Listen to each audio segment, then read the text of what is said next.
high school, Trenchtown. That was my name, Fresh Prince. So I left Trenchtown and I go Boys Town. and them by the time them nobody with no Fresh Prince, it's just Prince. A Boys Town. Yeah. And so, people start calling me Prince all about. But when we start DJ now, my friend them say, yo, you need a DJ name.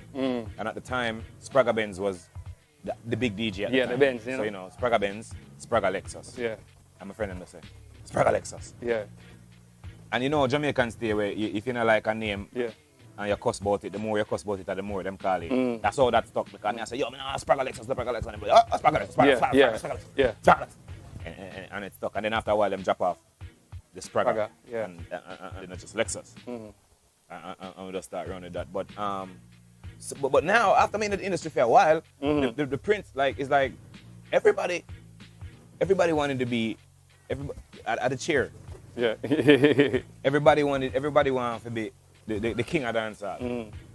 Who want to be king and this man want to be king and this. And I said, but my grandmother always tell me, say, Chris, if you're not gonna be the best, you should be. If you're not gonna be the best, you should at least be one of the best.